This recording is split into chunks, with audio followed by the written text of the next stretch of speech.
Birlashgan Arab Amirliklari O'zbekiston uchrashuvi Abu Dabi shahridagi Al Nahyon stadionida o'tkazilarkan, ma'lumot uchun Al Nahyon stadioniga 15800 nafargina muxlis sig'a oladi xolos. Va mana shu narsa o'zbekistonlik futbol muxlislarining e'tirozlariga sabab bo'lyapti. Nima uchun o'zbekistonlik futbol muxlislari e'tiroz bildirishyapti? Chunki mana shu Al Nahyon stadionining atigi 3 ta sektori va 1000 tadan salgina ziyodroq biletgina o'zbekistonlik futbol muxlislariga ajratilgan va qolgan barcha o'sha chiptalar mahalliy muxlislarga ajratilgan. Bu aslida to'g'ri narsa, chunki o'sha mahalliy muxlislar ko'proq tushadi stadionga, xohlaymizmi yo'qmi, va mehmon jamoa muxlislari kamroq tushadi. Lekin aslida ularda Birlashgan Arab Amirliklarida 40 mingdan ko'proq muxlisni o'z bag'riga sig'dira oladigan bir nechta stadionlar bor.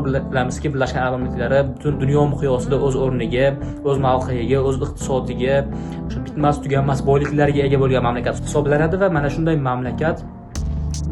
boy mamlakat shunaqa muhim uchrashuvni Jahon chempionati saralash 3-bosqich O'zbekiston terma jamoasi yutsa Jahon chempionatiga chiqadi, Birlashgan Arab Amirliklari terma jamoasi yutsa Jahon chempionatiga qadam tashlaydi. Mana shunaqa muhim uchrashuvni kichkina stadionda o'tkazishi bu ular uchun yaxshi. Aslida nima uchun ular uchun yaxshi, biz uchun yomon. Biz uchun yomon tomonini aytib o'tdim. Bizning muxlislar kamroq sig'adi, 1000 nafardan salgina ziyodroq muxlislar, lekin ana o'sha muxlislarning o'zi ham qolgan stadiondagi ishqibozlarni yengib kelishlariga shaxsan menda umuman shubha yo'q. 1000 nafar insonning o'zi qolgan o'sha 10 mingga yaqin insonni bemalol o'sha ovozini pasaytirib kela olishiga menda shaxsan shubha yo'q. Lekin ular nima uchun o'zlari uchun to'g'ri qilishdi? Chunki bilamizki, arab mamlakatlarida, Saudiya Arabistondan tashqari boshqa arab mamlakatlari o'sha futbolga qiziqish katta emas, ularda ajiotaj bo'lmaydi, stadionlar to'lib toshmaydi bizga o'xshab. Bizda bilasiz, Bunyodkor stadioni to'ladi va tashqarida ham minglab muxlislar qolib ketadi, lekin Birlashgan Arab Amirliklarida xususan unaqa emas. O'sha Qirg'iz Respublikasiga bilan bo'lgan uchrashuvga nazar soladigan bo'lsak, ulkan stadionda ular uchrashuvni qabul qilishgan, lekin stadionning juda ko'p qismlari bo'sh qolgan. O'sha bemalol o'zingiz o'sha YouTube'da boshqa platformalarda qidirib ko'rsangiz bo'ladi. Va mana shu stadionni tanlamaslikka eng asosiy omillardan biri bu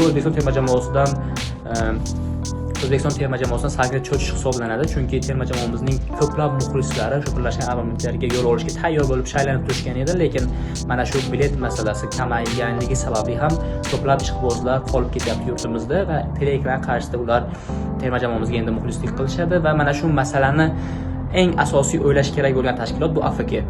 Osiyo futbol konfederatsiyasi mana shunaqa jarayonlarda o'zini o'sha talablarini, o'zini takliflarini ilgari surib, o'z so'zini ayta olishi kerak deb o'ylayman. Bu misol uchun biz o'zimizda qanaqadir katta musobaqani qabul qiladigan bo'lsak, misol uchun Jahon chempionati saralashini qabul qiladigan bo'lsak, biz o'z uy uchrashuvlarimizni Bunyodkor stadionida o'tkazamiz. Bunyodkor stadioni O'zbekistondagi hozirgi kundagi eng yirik o'lchamga ega bo'lgan stadion hisoblanadi.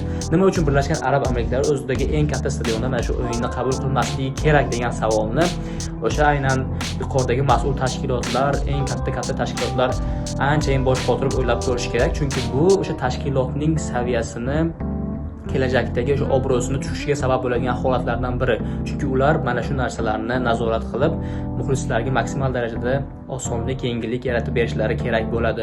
Endi bular qolgani boshqa masalalar. Biz asosiysi terma jamoamiz mana shu uchrashuvda g'alaba qozonsin. Birlashgan Arab Amirliklaridan g'alaba bilan qaytgan holatda bu yerda O'zbekistonda 40 millionga yaqinlashib qolgan o'zbek xalqi bilan birgalikda bayram qilamiz nasib bo'lsa. Terma jamoamizga omad, eng asosiysi maydondagi 11 ta futbolchi hal qiladi. Biz esa duoda bo'lamiz. Barchamiz nasib etsa Jahon chempionatiga, Amerika, Meksika, Kanadaga birgalikda yo'l olamiz.